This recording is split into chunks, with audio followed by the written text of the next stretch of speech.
Hello बच्चों, कैसे हो आप लोग। आज हम लोग स्टार्ट कर रहे हैं direction cosine and direction ratio. हालांकि ये चीज हमने थोड़ा सा पढ़ रखा है, बट एक बार हम लोग रिकॉल कर लेते हैं, इसकी जरूरत पड़ेगी हम लोग को। तो मैं आपको याद दिला दूं कि डायरेक्शन कोसाइन क्या होता है। और उससे पहले एक बात समझ लीजिए कि अगर हमारे पास दो कोऑर्डिनेट दिए हुए हैं स्पेस में, और एक का वैल्यू है x1, y1 और z1, और दूसरे की जो वैल्यू दी हुई है वो है x2, y2 and z2, x2, y2 and z2, तो इन दोनों के बीच का जो डिस्टेंस होगा वो कितना होगा।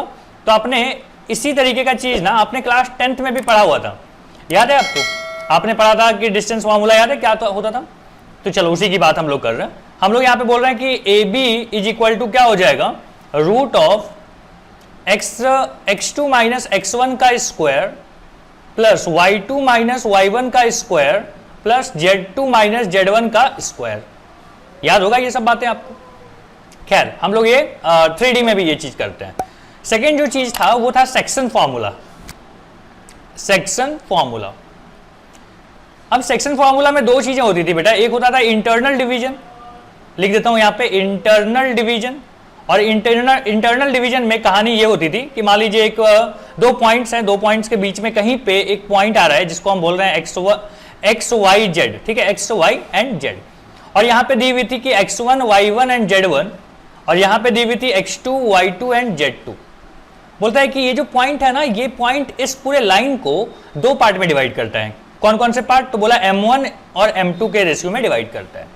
इंटरनल डिवीजन हो गया ये।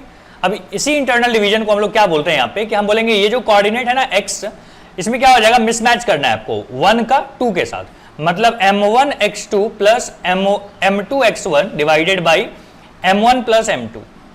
सिमिलरली y कितना आ जाएगा, y आ जाएगा m1 y2 plus m2 y1 divided by m1 plus m2। फिर से आपने बोला कि z की वैल्यू क्या आ जाएगी, तो z की वैल्यू भी इसी तरीके की कुछ होगी कि m1 z2 plus m2 z1 divided by m1 plus m2। ध्यान दीजिएगा ये कहां की कहानी है, ये कहानी है इंटरनल डिवीजन की। कहीं पे लिख दूं इस बात को कि ये है इंटरनल डिवीजन। इंटरनल डिवीजन, ठीक है। इंटरनल डिवीजन तो समझ में आई। अगर यही होता एक्सटर्नल डिवीजन तो क्या होता, तो मैं कलर थोड़ा सा चेंज करके लिखता हूं। हाँ जी, यहां हम बोल रहे हैं कि for external division, external division के लिए भी आपको नियम याद है, बस खाली प्लस के जगह पे क्या हो जाता है, माइनस हो जाता है। तो हम बोलेंगे x इज इक्वल टू क्या हो जाएगा, m1 x2 minus m2 x1 divided by m1 minus m2। y के लिए क्या आ जाएगा, m1 y2 minus m2 y1 divided by m1 minus m2। और z के लिए क्या आ जाएगा, वही चीजें कि m1 z2 plus m2 z1 divided by m1 plus नहीं होगा, सॉरी यहां पे माइनस है, m1 माइनस m2। ये किसके लिए है, for external division. Section formula भी आपको समझ में आता है। अब आगे बढ़ते हैं। अब हम लोग बात कर रहे हैं कि डायरेक्शन कोसाइन और डायरेक्शन रेशियो की।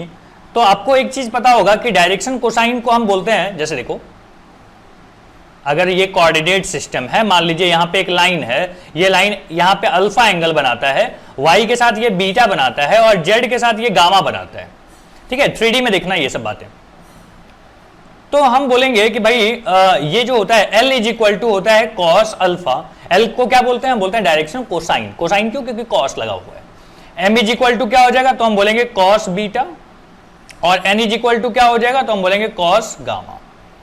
और एक रिलेशन आपने देखा हुआ था कि L square plus M square plus N square is equal to 1 होता है, ठीक है। इसको दोबारा डिराइव नहीं करेंगे हम लोग। अपने पुराने लेक्चर हमारे देखे होंगे, मे बी लेक्चर नंबर 2 या लेक्चर नंबर 3 में था, वहां पे आप चाहो तो इसको देख सकते हो कि कैसे डिराइव किया था हमने। खैर हम लोग यहाँ पे जो बात कर रहे हैं वो बात कर रहे हैं कि डायरेक्शन कोसाइन की, और यही सब चीजें यहाँ पे हैं, ठीक है। सो रिवीजन तो क्विक हो गया है। अब हम सवाल पे आते हैं।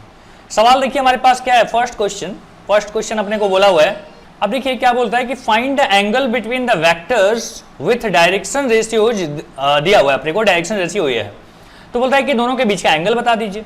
ध्यान दीजिएगा ये डायरेक्शन रेशियोज हैं, ठीक है। तो हम कैसे करेंगे, तो हम बोलेंगे कि एक काम कर लेते हैं कि हम पहले ए वेक्टर निकालते हैं। हम बोलेंगे ए वेक्टर इज इक्वल टू क्या हो जाएगा, ये हो जाएगा 4i माइनस 3j और यहाँ पे है 5k। बी वेक्टर कितना हो जाएगा बेटा, बी वेक्टर हो जाएगा 3i प्लस 4j और प्लस 5k, जो भी हम लोग को डायरेक्शन रेशियो दिया है ना, वही उसी से हम लोग क्या कर सकते हैं, वेक्टर बना सकते हैं। मतलब a वेक्टर मिल चुका है, b वेक्टर मिल चुका है। अब आपको नियम याद होगा कि a डॉट b जो होता है वो होता है mod of a vector mod of b vector और साथ में आ गया cos थीटा। मतलब यहां से एंगल निकाला जा सकता है, क्या बोलेंगे, cos theta is equal to हो जाएगा a dot b divided by mod of a और mod of b। a dot b कितना होगा देखो तो हम कहीं पे निकाल के रख लेते हैं। चलिए a डॉट b कितना हो जाएगा, तो आप बोलोगे कि पहले ये वेक्टर लिखते हैं 4i minus 3j plus 5k, dot में क्या आ गया, डॉट में आ गया 3i plus 4j plus 5k। अगर आप इन दोनों को मल्टीप्लाई करो तो याद है आपको i के साथ मल्टीप्लाई होता है, 4 3 जा 12 हो गया, यहाँ पे माइनस 12 और 5 5 जा 25, ये दोनों कट गया और यहाँ पे आ जाता है 25। तो हमने यहाँ पे लिख दिया कि a डॉट b क्या होता है 25। मॉड ऑफ a, चलिए मॉड ऑफ a भी यहाँ पे निकाल लीजिए। मॉड ऑफ a में हम क्या बोलते हैं, ये मैग्नीट्यूड, मतलब a का मैग्नीट्यूड कितना होगा, देखो a वेक्टर ये है 4 3 एंड 5, तो हम बोलेंगे 4 का स्क्वायर प्लस माइनस 3 का स्क्वायर प्लस 5 का स्क्वायर, 4 4 जा 16, 3 3 जा 9 प्लस 25, 25 और 25 क्या आ गया 50, 50 का क्या रूट। सिमिलरली b का भी निकाल लीजिए, b का मैग्नीट्यूड कितना हो जाएगा, हम बोलेंगे रूट ऑफ 3 का स्क्वायर प्लस 4 का स्क्वायर प्लस 5 का स्क्वायर और ये अगेन आ जाएगा रूट ऑफ 50। तो आपने बोला root 50 into root 50 is equal to क्या, is equal to cos theta. So बताइए थीटा इज इक्वल टू क्या हो जाएगा, तो हम बोलेंगे ये बन गया 25 डिवाइडेड बाई 50 और यहाँ पे आ गया कॉस इनवर्स।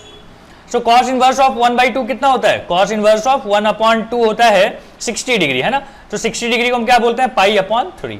सो थीटा कितना आ गया, π/3। क्या आपसे यही पूछा था, find the angle between the vectors, बिल्कुल आपसे यही पूछा हुआ था। सो थीटा की वैल्यू कितनी आ गई, π/3। बढ़िया, नेक्स्ट सवाल पे आगे बढ़े। अब देखिए आपके पास है क्वेश्चन नंबर 2। क्वेश्चन नंबर 2 हम लोग को बोलता है कि find the direction cosine of the line which is perpendicular to the lines with direction proportional to this and this. अब देखो डायरेक्शन अगर प्रोपोर्शनल दिया हुआ है, मतलब दे आर डायरेक्शन रेशियोज, तो आपको डायरेक्शन रेशियोज दिया हुआ है तो हम बोल सकते हैं a vector is equal to क्या हो जाएगा, हम बोलेंगे i minus 2j minus 2k और b वेक्टर जो हो जाएगा अपना ये हो जाएगा 0i, लिखने की जरूरत नहीं है, 2j प्लस k। अब बोलता है कि हमको डायरेक्शन कोसाइन चाहिए एक लाइन का जिस जो दोनों लाइन के परपेंडिकुलर हो। आपको पता है दोनों लाइन का परपेंडिकुलर अगर आपको चाहिए तो आपको a क्रॉस b निकालना पड़ेगा। तो a क्रॉस b कैसे निकालते हैं, हम लिखते हैं i, यहाँ पे j और यहाँ पे k, उसके बाद इसके कोएफिशिएंट लिख देते हैं, मतलब 1 माइनस 2 एंड यहाँ पे भी माइनस 2, यहाँ पे 0, यहाँ पे 2 और यहाँ पे 1। अब हम क्या बोलेंगे i के साथ क्या हो जाएगा माइनस 2 प्लस 4, फिर माइनस j और j के साथ क्या आ जाएगा बेटा 1 माइनस 0, 1 ही लिख रहा हूं, और यहाँ पे आ गया k के साथ क्या आ जाएगा 2 1 जा 2 और माइनस 0 मतलब 2 आ जाएगा। चलिए तो यहाँ पे कितना आ गया a क्रॉस b अपने पास आ रहा है 2i minus j plus 2k। ठीक है, ये a क्रॉस b है, ये a क्रॉस b के मतलब क्या हुआ कि एक ऐसा वेक्टर जो a और b दोनों के परपेंडिकुलर हो, और ये जो इसके कोएफिशिएंट्स हैं बेटा ये क्या हो गया, ये इसके डायरेक्शन रेशियोज हो गए। तो हम बोलेंगे द रिक्वायर्ड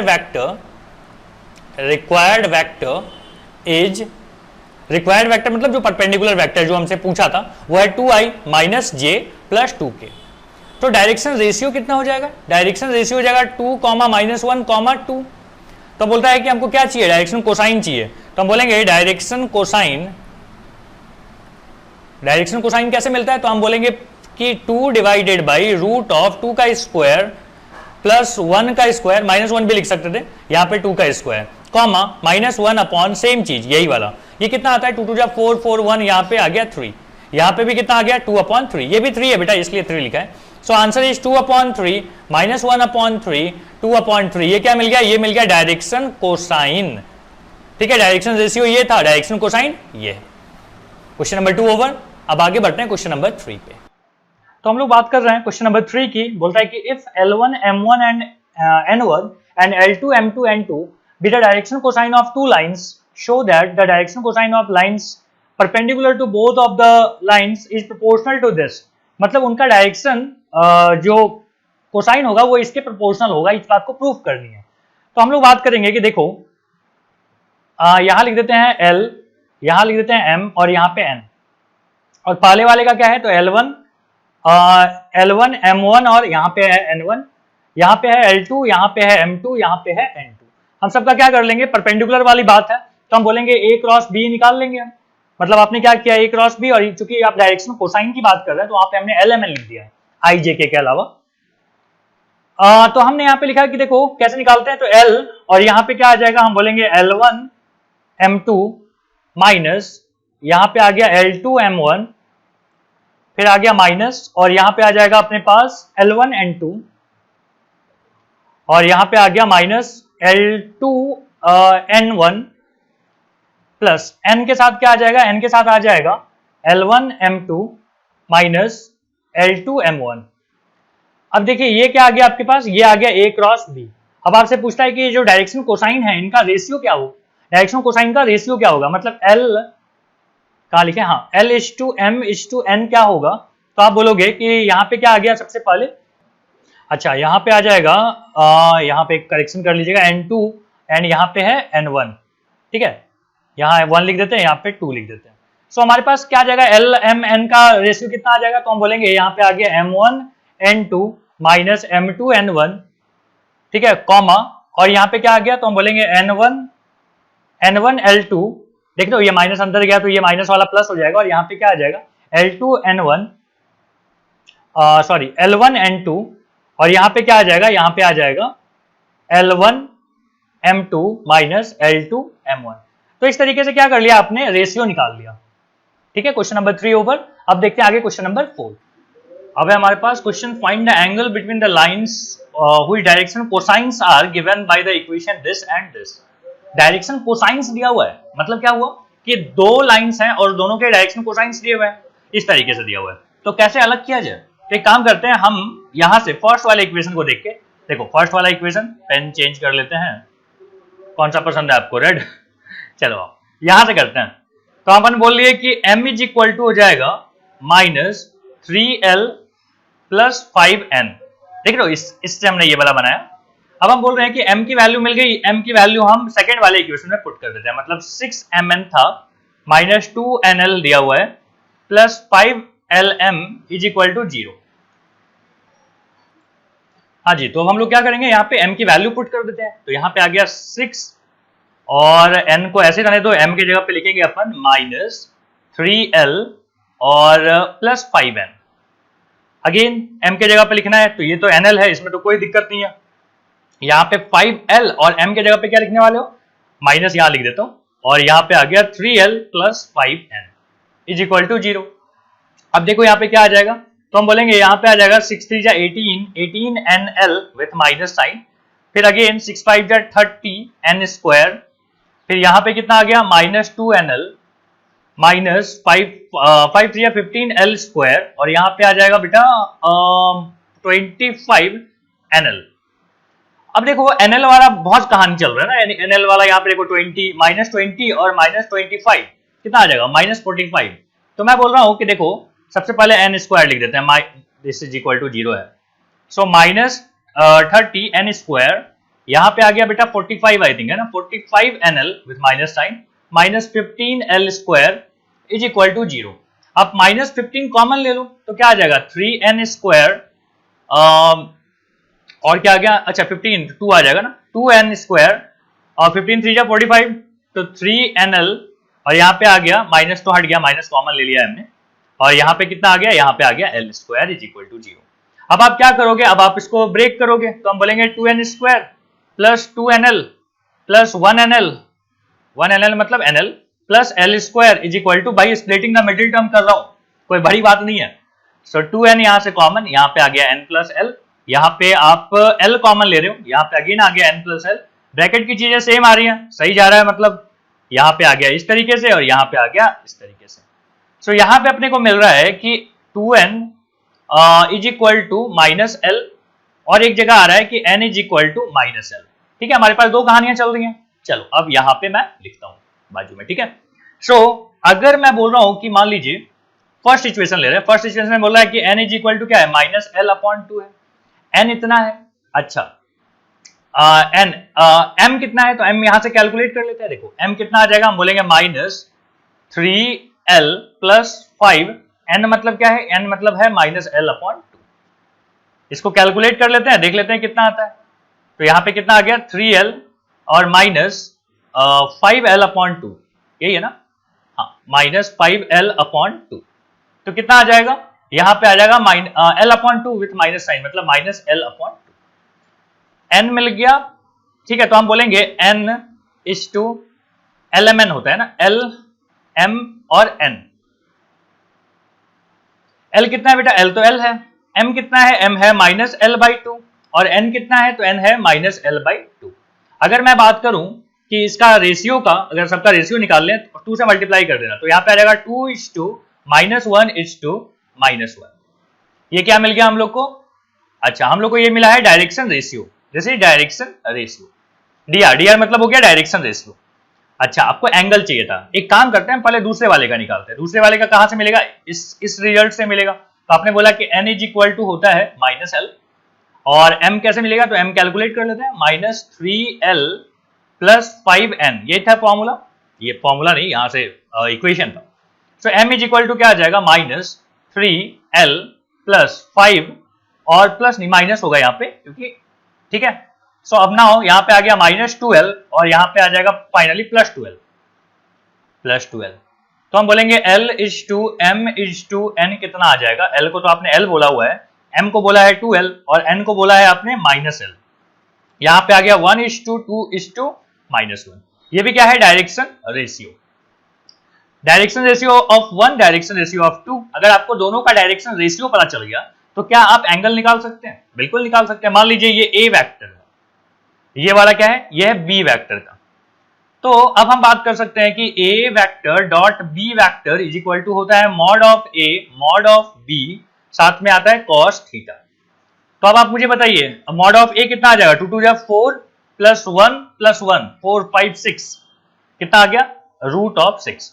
यहां पे कितना आएगा, 2 2 जा 4 5 6, ये भी आ गया रूट 6।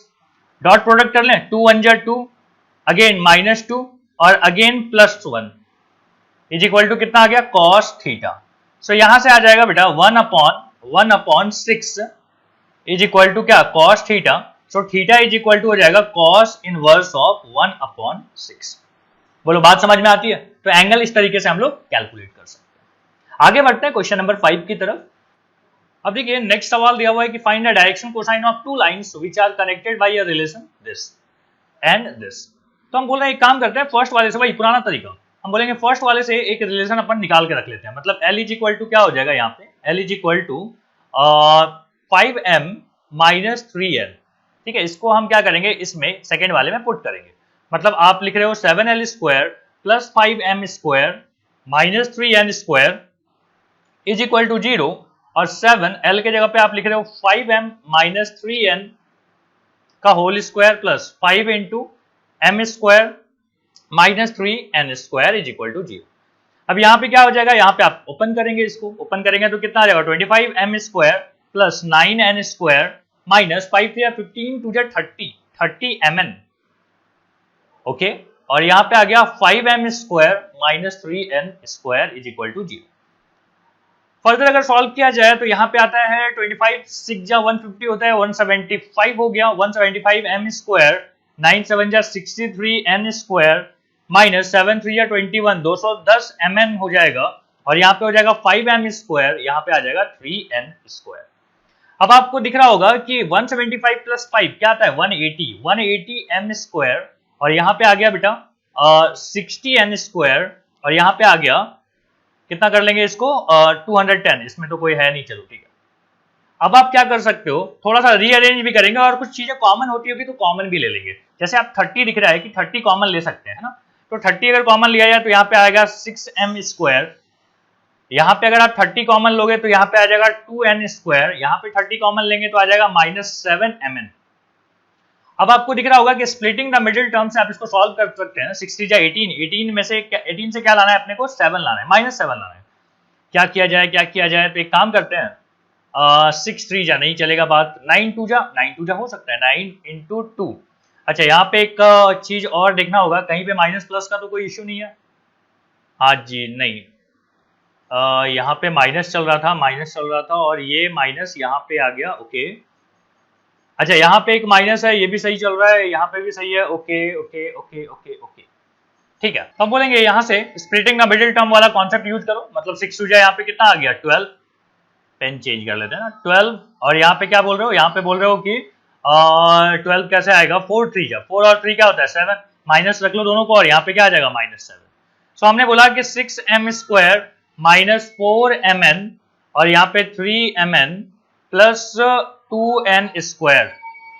अच्छा, सब्जी बेचने का आवाज आ रहा है मॉर्निंग का टाइम है बेटा, थोड़ी बहुत डिस्टर्बेंस हो सकती है, वेंडर्स जो हैं वो आके, चलो ठीक है, बताने की जरूरत नहीं है।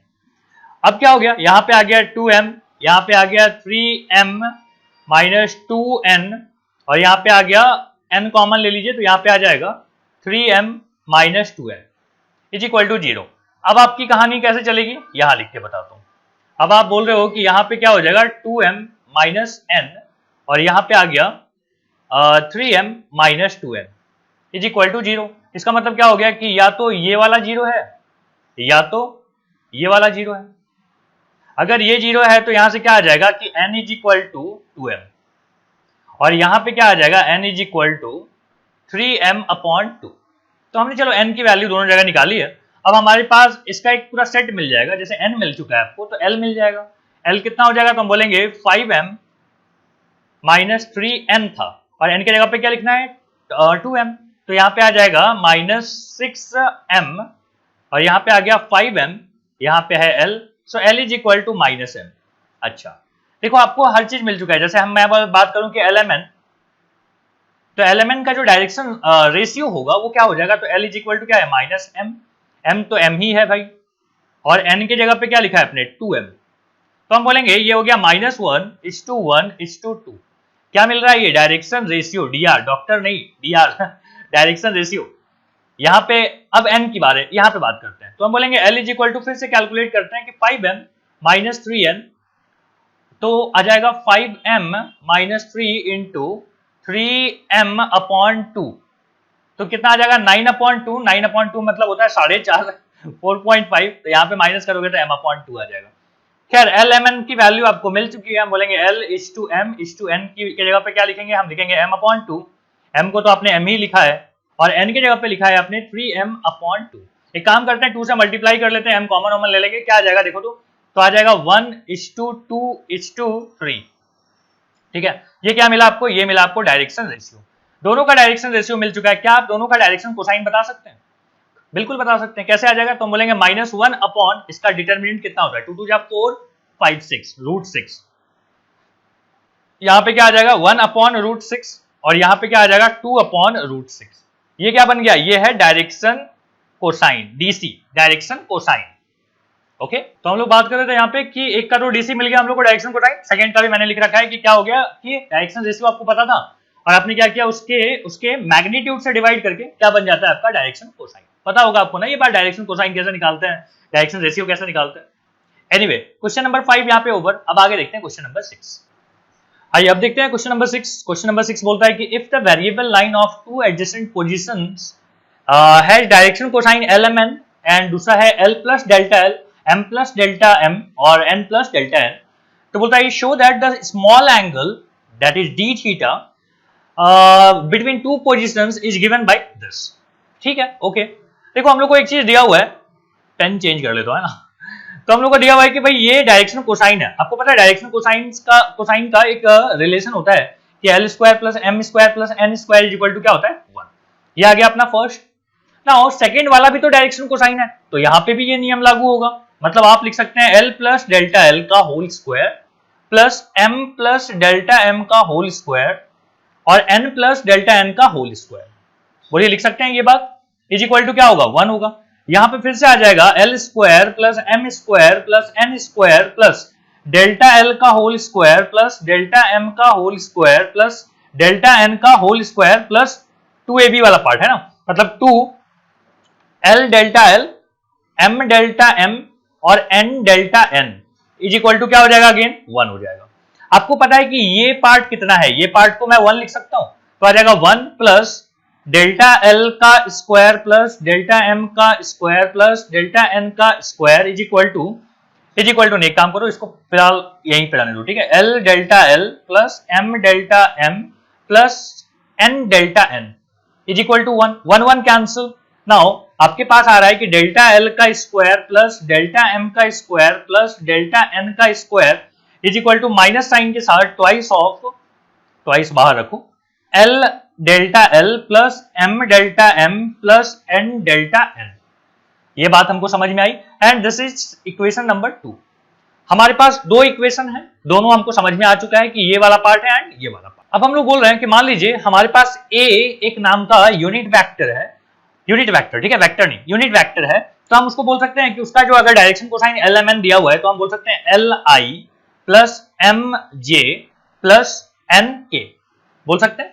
अच्छा, सिमिलरली बी जो यूनिट वेक्टर हमने माना है उसका भी डायरेक्शन कोसाइन क्या हो जाएगा, तो हम बोलेंगे एल डेल्टा एल, साथ में आ गया आई प्लस एम डेल्टा एम और साथ में क्या आ गया जे, और यहां पे आ गया एन डेल्टा एन और साथ में आ गया के। बात समझ में आ रही है? अच्छा, यहां लिखते हैं, ठीक है, यहां पे।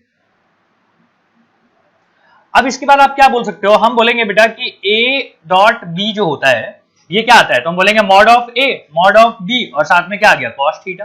मॉड ऑफ ए और मॉड ऑफ बी अगर अपन बात करें तो वो तो वन और वन आएगा, समझ में आ रहा है, क्योंकि यूनिट वेक्टर है, यूनिट वेक्टर का मैग्नीट्यूड क्या होता है 1 होता है, और साथ में यहाँ पे क्या है, यहाँ पे है कॉस थीटा। अब इसकी बात कीजिए ए डॉट बी का, तो हम बोलेंगे एल के साथ मल्टीप्लाई हो जाएगा एल डेल्टा एल, एम के साथ प्लस बीच में प्लस एम डेल्टा एम, ठीक है। अच्छा रुक जाओ, थोड़ा सा बड़ा लिखना पड़ेगा, एक काम करते हैं इसको मिटा देते हैं, ठीक है, यहां से। ओके, तो हम लोग बात कर रहे हैं कि इसकी वैल्यू लिखने के लिए ए डॉट बी की, ए डॉट बी हम कैसे लिखेंगे, हम बोलेंगे l into l plus delta l, similarly m into m plus delta M और n into n plus delta N is equal to क्या हो गया, is equal to mod of a क्या होता है 1, मॉड ऑफ बी क्या होता है 1, कॉस थीटा जैसा था वैसे कॉस थीटा। अच्छा, एंगल दोनों के बीच में दिया हुआ था डेल्टा डेल थीटा है ना, तो हमको कॉस थीटा ना लिखते हुए हमको लिखना है कॉस डेल्टा थीटा, ठीक है यहां तक। अब आप देखो यहाँ पे ये हम लिख सकते हैं L square plus M square plus N square और साथ में बेटा चलते जाएगा L delta L plus M delta M और एन डेल्टा एम, दिख रहा है, एन डेल्टा एन लिखना चाहिए था, ओके, इज इक्वल टू क्या आ गया कॉस डेल्टा थीटा। ये आ गया 1 है तो मैं लिख रहा हूं 1 minus cos delta theta is equal to L delta L M delta M और यहां पे आ गया N delta N, okay. 1 minus cos theta क्या होता है 2 sine square delta theta upon 2, formula याद होगा ट्रिग्नोमेट्री में। और इसको क्या बोल सकते हैं बेटा, ये कहीं कहां से मिलेगा हमको, सेकेंड वाले इक्वेशन में देखो, तो हम इसको बोल सकते हैं डेल्टा एल का स्क्वायर प्लस डेल्टा एम का स्क्वायर प्लस डेल्टा एन का स्क्वायर डिवाइडेड बाई 2, ठीक है यहां तक। तो अब आप क्या करोगे, अब आप क्या करोगे, यहां पे 2 आ गया है, यहां पे ये आ गया, तो हम बोल सकते हैं ये जो 2 है ये इधर भेज देते हैं, इसको बन जाएगा 4 और 4 लिखने के बाद आप लिख सकते हैं sine square delta theta upon 2 is equal to delta L square delta M square और डेल्टा एन स्क्वायर। अच्छा, यहां के बाद देखिए क्या होगा, तो आप बोलना चाहते थे कि डेल्टा एम का, अच्छा हाँ जी, अब आप देखो ध्यान से, if delta theta is very small, अगर ये एंगल बहुत छोटा है तो आप क्या लिख सकते हैं, तो आप लिख सकते हैं कि 4 यहां पे लिख देता हूं, इसलिए क्या हो जाएगा, इसलिए sign square delta theta upon 2 is delta theta upon 2 का स्क्वायर, ठीक है, ऐसे लिख सकते हैं, मतलब ये है बेटा ये, ठीक है, स्क्वायर ना लिखूं तो ऐसे लिखूंगा, तो आप क्या लिख सकते हो, मैं नीचे करके लिखता हूं इसको, हम लिख सकते हैं यहां पे कि 4 इंटू डेल्टा थीटा अपॉन 2 का square is equal to delta L square plus delta M square plus delta N square. यहां से 2 2 जा 4 होता है, 4 यहां पे कैंसिल, सो यहां पे आ गया डेल्टा थीटा का square is equal to delta L का स्क्वायर प्लस डेल्टा एम का स्क्वायर और यहां पे आ गया डेल्टा एन का स्क्वायर। बोलिए बात समझ में आ रही है, यही आपको प्रूव करना था। इस तरीके से हमारा क्वेश्चन नंबर कौन सा था, ये क्वेश्चन नंबर 6 यहां पे कंप्लीट होता है। अब आगे देखते हैं क्वेश्चन नंबर 7। अब हम लोग बात कर रहे हैं यहाँ पे क्वेश्चन नंबर 7 की, और कलर चेंज कर लेता हूं, ये रहा। तो बोलता है कि show that the angle between the diagonals of a cube is cos inverse of 1/3। ठीक है, स्टार्ट कर किया जाए तो हम बोलते हैं कि एक काम करते हैं कि पहले डायगोनल के कोऑर्डिनेट लिख लीजिए। मैं बोल रहा हूं कि ये मान लीजिए ओरिजिन है, इसको हम O बोल लेते हैं। ठीक है, दिस इज ओरिजिन, ओरिजिन को अपन O बोल रहे हैं। चलो ठीक है, ये O है, तो हम बोलेंगे यहां से ये दूरी A है, यहां पे ये है, मैं बोल रहा हूं ये है डायगोनल अपना। ठीक है, AG, तो हम लोग बोल रहे हैं कि AG भी डायगोनल है और OF भी एक डायगोनल है। ओके, तो AG का कोऑर्डिनेट, पहले A का कोऑर्डिनेट बता दो। देखो मैं बोल रहा हूं A का जो कोऑर्डिनेट होगा वो होगा कितना, तो ये ओरिजिन है, यहां से हम बोलेंगे कि x कोऑर्डिनेट कितना है बेटा, इसका 0 है, y कोऑर्डिनेट कितना है 0 है, और z कोऑर्डिनेट कितना है तो वो A है। g के बारे में कुछ बताया जाए तो हम बोलेंगे g के बारे में ये कहानी है कि ये हो जाएगा a और वो उसी प्लेन पे है तो हम बोलेंगे यहाँ पे 0। अच्छा, सिमिलरली ये तो ओरिजिन है, ओरिजिन का 0 0 0 होता है। f के बारे में बात करते हैं। देखो f जो है ना वो a दूरी पे है x से, फिर y भी a है और z भी यहाँ पे a है। ओके, तो हम बोलेंगे यहां से अगर आपको बात करें कि OF का डायरेक्शन OF वेक्टर कितना होगा, तो हम बोलेंगे OF वेक्टर हो जाएगा a वेक्टर AI, ऐसे लिख दो AI plus B plus AJ plus AK। ठीक है, और सिमिलरली अगर अपन AG की बात करें, AG वेक्टर की, तो AG वेक्टर कितना हो जाएगा, हम बोलेंगे A वेक्टर AI हो जाएगा, फिर अगेन AJ हो जाएगा और 0 माइनस ए मतलब माइनस AK हो जाएगा। अब आपको दोनों के बीच में का एंगल चाहिए तो हम बोलेंगे कि AG vector dot OF vector is equal to कितना, तो आप बोलेंगे दोनों का डॉट प्रोडक्ट मतलब हो गया a square plus a square और plus a minus a square. ठीक है, ये हो गया डॉट प्रोडक्ट। अब आपको पता है कि AG डॉट OF का मतलब डॉट करेंगे अगर दोनों का डॉट प्रोडक्ट तो क्या आ जाएगा, AG का मैग्नीट्यूड और यहाँ पे आ गया OF का मैग्नीट्यूड और साथ में यहाँ पे दोनों के बीच का एंगल कॉस थीटा बोल रहे हैं। तो ये तो हमको पता है, ये कितना, ये a स्क्वायर और a स्क्वायर यहाँ से कट जाते हैं, बचता है a स्क्वायर। अब अपन कोऑर्डिनेट ये निकाल लेते हैं, मैग्नीट्यूड निकालते हैं, तो a square plus a square plus a square मतलब 3a स्क्वायर, रूट के अंदर आएगा तो हम बोलेंगे √3 और साथ में a। सिमिलरली यहाँ पे भी यही कहानी चलेगी, √3 इंटू a हो जाएगा और यहाँ पे आ गया cos थीटा। देखो a स्क्वायर यहाँ पे बनेगा और a स्क्वायर यहाँ से कट जाएगा तो यहाँ बचेगा 1, तो 1/3 इज इक्वल टू क्या हो गया, cos थीटा हो गया। सो हम बोल सकते हैं कि थीटा इज इक्वल टू हो जाएगा cos इनवर्स ऑफ 1/3। तो बड़ा आसान सवाल है, इस तरीके के क्वेश्चन में आपको कोऑर्डिनेट निकाल लेनी है, फिर वेक्टर बना लेना है, वेक्टर के बाद डॉट प्रोडक्ट वाली कहानी यूज करके आप क्या बता सकते हो कि एंगल क्या होगा। और इसी के साथ अपना ये लेक्चर यहाँ पे कंप्लीट होता है। Thank you.